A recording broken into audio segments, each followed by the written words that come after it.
Tonight, President Trump is revealing one thing in his mind that would disqualify his Supreme Court nominee. I don't think you should lie to Congress, and there have been a lot of people over the last year that have lied to Congress, and to me that would not be acceptable. Still, the president's fiercely defending Brett Kavanaugh. I think he's been very brutally treated.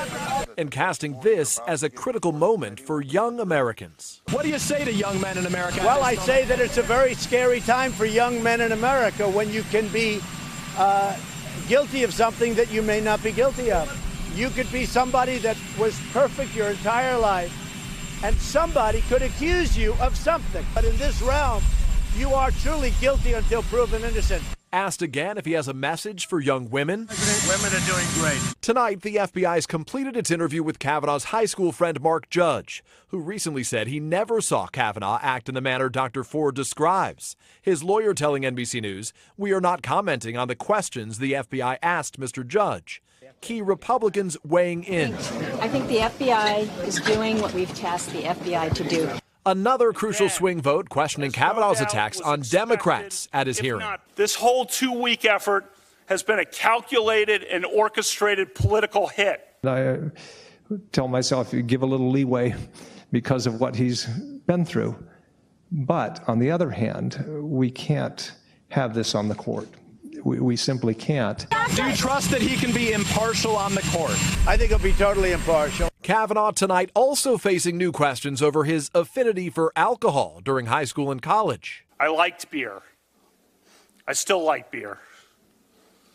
But I did not drink beer to the point of blacking out, and I never sexually assaulted anyone. His former Yale classmate, Chad Ludington, telling CNN Kavanaugh's mischaracterized his drinking at Yale.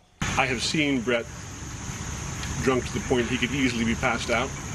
But you never saw him passed out. No, I never saw him passed out, but I saw him quite drunk. The New York Times reports Kavanaugh got into a bar brawl in college. The Times obtained a 1985 police report showing a 21-year-old man accused Kavanaugh of throwing ice on him.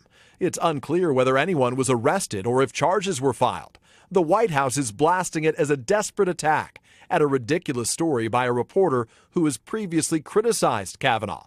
The president arguing it's all motivating his supporters. They are so in favor of Judge Kavanaugh. You've never seen anything like it. I actually think it's like a rallying cry for the Republicans. Peter Alexander, NBC News, the White House. Hey, NBC News fans, thanks for checking out our YouTube channel. Subscribe by clicking on that button down here and click on any of the videos over here to watch the latest interviews, show highlights, and digital exclusives. Thanks for watching.